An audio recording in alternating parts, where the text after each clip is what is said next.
അസ്സലാമു അലൈക്കും വറഹ്മത്തുള്ളാഹി വബറകാതുഹു.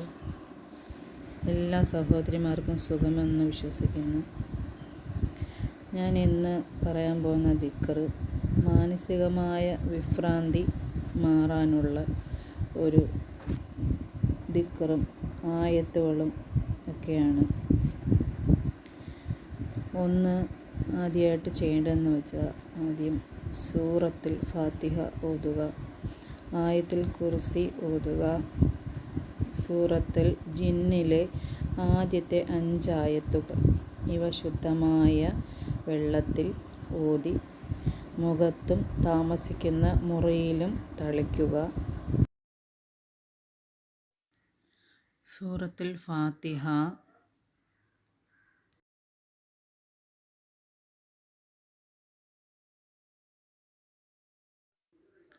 സൂറത്തുൽ ജിന്നിലെ ആദ്യത്തെ ആയത്ത്, 2ാമത്തെ ആയത്ത്, 3ാമത്തെ ആയത്ത്, 4ാമത്തെ ആയത്ത്, 5ാമത്തെ ആയത്ത്. ഈ 5 ആയത്തും ഓതുക. 2 അലം നഷ്റഹ് എന്ന സൂറത്ത് നമ്മൾ 7 തവണ ഓതി വയ്യാതിരിക്കുന്ന ആ വ്യക്തിയുടെ നെഞ്ചിൽ ഊതുക. അലം നഷ്റഹ് എന്ന സൂറത്ത് 7 തവണ ഓതി നെഞ്ചിൽ ഊതിയതിന് ശേഷം പിഞ്ഞാണത്തിൽ ഒരു പനിനീരിൽ കലക്കി എഴുതി മായ്ച്ചിട്ട് കുടിക്കണം. അത് കഴിഞ്ഞ് സൂറത്തുൽ ഫാത്തിഹ 20 പ്രാവശ്യം, ഇഖ്ലാസ് 3 പ്രാവശ്യം, ഫലക്ക് 3 പ്രാവശ്യം, സൂറത്തുൽ നാസ് 3 പ്രാവശ്യം, സ്വലാത്ത് 11 പ്രാവശ്യം ഓതി ഫർള് നമസ്കാരത്തിന് ശേഷം, എല്ലാ ഫർള് നമസ്കാരത്തിനു ശേഷം 40 ദിവസം ഓതി മന്ത്രിക്കുക. സൂറത്തുൽ യാസീനിലെ 58ാം വചനം 818 തവണ ഊതുക. ബിസ്മില്ലാഹിർ റഹ്മാനിർ റഹീം, സലാമുൻ ഖൗലൻ മിൻ റബ്ബിർ റഹീം. ഈ ആയത്ത്, യാസീനിലെ ഈ ആയത്ത് 818 തവണ ഊതണം. നമ്മുടെ വീട്ടിലും പരിസരത്തും പൈശാചികമായ ഉപദ്രവം വല്ലതും ഉണ്ടെങ്കിലും, പിശാചിൻ്റെ ഉപദ്രവം ഉണ്ടെങ്കിലും അത് മാറാൻ കുറച്ച് ആയത്തുകൾ ഞാൻ പറഞ്ഞു തരാം. സൂറത്തുൽ അഅ്റാഫിലെ 54, 55, 56 ആയത്തുകൾ, സൂറത്തുൽ സൊഫാത്ത് 1 മുതൽ 8 വരെയുള്ള ആയത്തും ഓതി, സൂറത്തുൽ റഹ്മാനിലെ 31, 32, 33, 34, 35 ആയത്തുകൾ എല്ലാ ദിവസവും ഓതി ദുആ ചെയ്യുക, അല്ലാഹുവിനോട് ദുആ ചെയ്യുക. നല്ല ഇഖ്ലാസോടെ ഓതുക, നിസ്കാരം മുടക്കരുത്. എന്നാൽ മാത്രമേ ഇത് ഓതുന്നത് കൊണ്ട് പ്രയോജനമുള്ളൂ.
എല്ലാ ദിവസവും ഈ ആയത്തുകൾ ഓതി ദുആ ചെയ്യുക.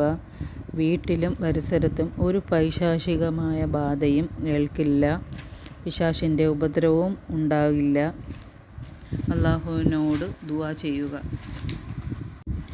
ദുആ ചെയ്തതിന് ശേഷം മുത്തുനബി സല്ലല്ലാഹു അലൈഹി വസല്ലമയുടെ പേരിൽ 3 സ്വലാത്ത് ചൊല്ലി ദുആ ചെയ്യുക.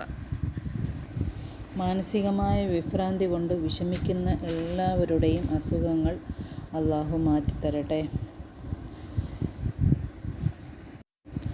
വീട്ടിലും പരിസരത്തും പൈശാചികമായ ഉപദ്രവങ്ങളിൽ നിന്ന് നമ്മളെ എല്ലാവരെയും അല്ലാഹു കാത്തുരക്ഷിക്കട്ടെ. പിശാചിൻ്റെ ഉപദ്രവത്തിൽ നിന്ന് നമ്മളെ എല്ലാവരെയും കാത്തുരക്ഷിക്കുമാറാകട്ടെ. ആമീൻ ആമീൻ ബി റഹ്മത്തിക യാ അർഹമർ റഹീമീൻ. ഈ പറഞ്ഞ ആയത്തുകളെല്ലാം അസുഖങ്ങൾ കൊണ്ട് വിഷമിക്കുന്നവർ ഇത് ഓതി ദുആ ചെയ്യുക. പനിനീരിൽ ഓതി ചെയ്യേണ്ടവർ അതങ്ങനെ ഓതി കുടിക്കുക. എന്തെങ്കിലും സംശയം വല്ലതും ഉണ്ടെങ്കിൽ നിങ്ങൾ കമൻറ്റിലൂടെ ചോദിക്കാം. ഈ ചാനൽ നിങ്ങൾ സബ്സ്ക്രൈബ് ചെയ്യണം, ലൈക്ക് ചെയ്യണം. എന്തെങ്കിലും സംശയങ്ങളായിട്ട് ദുആയിൽ ഓതുന്നതിൽ വല്ല സംശയം ഉണ്ടെങ്കിൽ എന്നോട് കമൻറ്റിലൂടെ ചോദിച്ചോളൂ.